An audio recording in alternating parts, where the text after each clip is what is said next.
Brought to you bye रजनीगंधा। यूं ही नहीं मैं बन जाता हूं।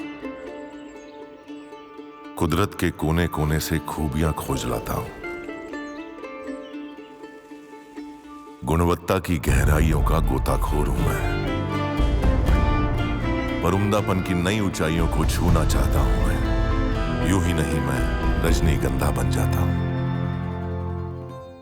आपकी का जन्म कहाँ हुआ, पढ़ाई लिखाई कहाँ हुई, और वो कौन सी बातें थी जिन्होंने आपको एक राजनयिक बनाने के बावजूद लेखन से जोड़ के रखा, भारतीय कला संस्कृति और शायरी से भी जोड़ कर रखा? जयप्रकाश जी, आपको शायद आश्चर्य होगा, वैसे तो मेरा पुश्तैनी घर गाजीपुर है, जो कि उत्तर प्रदेश और बिहार के बिल्कुल गंगा पार उत्तर प्रदेश है और इस तरफ बिहार है, तो वो पूर्वांचल की संस्कृति है। मेरा ननिहाल इलाहाबाद था, बनारस में भी हमारी कुछ ज़मीनें थीं, पर मेरी पैदाइश नागपुर में हुई। ये मैं अपने आरएसएस मित्रों को कई बार कहता हूँ।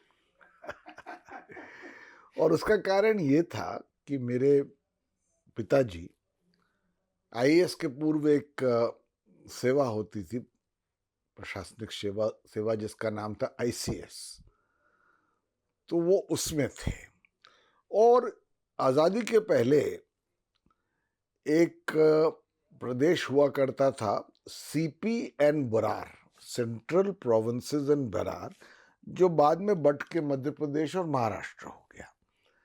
तो वो उनका स्टेट था जिसकी राजधानी थी नागपुर। वो वहाँ डिप्टी कमिश्नर थे। और 3 बेटियों के बाद, आजकल तो बेटा समझना समान ही है और बेटी तो और बढ़ के बेहतर ही है, पर मेरा जन्म जब हुआ तो मेरे माता पिता बताते थे कि कुछ बैंड बाजा हुआ कि कलेक्टर साहब को आखिरकार एक लड़का हुआ है। खैर, मैं नागपुर में ज़्यादा तो नहीं रहा। उसके बाद दिल्ली आ गए, पिताजी का यहाँ नियुक्ति हुई और मैं दिल्ली के ही स्कूलों में सेंट कोलंबस, बीच में ग्वालियर में सिंधिया स्कूल, क्योंकि बाद में उनका स्टेट मध्य प्रदेश हो गया, बल्कि वो भोपाल में चीफ सेक्रेटरी की हैसियत में थे। तो फिर सेंट स्टीफेंस, फिर मैंने लॉ किया, फिर फॉरेन सर्विस के लिए बैठा। तो उन दिनों फर्स्ट 20-25 में आना होता था लिस्ट में फॉरेन सर्विस मिलने के लिए। आजकल वो हालात नहीं। खैर, मैंने फॉरेन सर्विस की ही चॉइस दी थी, वो मिल गई, तो मैंने ज्वाइन कर लिया और एक राजनयिक बन गया। एक सवाल यहाँ पे मेरे दिमाग में आया कि पिताजी जब प्रशासनिक सेवा में थे तो आपने विदेश सेवा की तरफ उन्मुख कैसे हुए? मुझे कूटनीति से एक लगाव था, डिप्लोमेसी, और एक जिज्ञासा भी थी। तो मुझे अगर फॉरेन सर्विस नहीं मिलती तो मैं प्रशासनिक सेवा करता ही नहीं, क्योंकि मैंने सेंट स्टीफेंस में इतिहास में बी ऑनर्स करके फिर लॉ किया था, लॉ फैकल्टी से।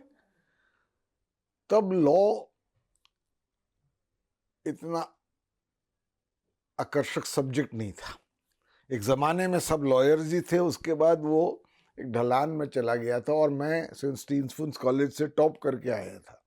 फिर लॉ फैक चला गया तो लोग कहने लगे सेंट स्टीफेंस में कि कहाँ जा रहे हो तुम।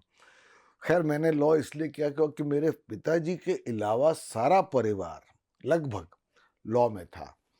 मेरे नाना चीफ जस्टिस थे यूपी के, उनके बेटे मेरे मामा चीफ जस्टिस थे, मेरे चाचा जज थे हाई कोर्ट के, या मेरे चचेरे भाई वगैरह सब लीडिंग लॉयर्स थे।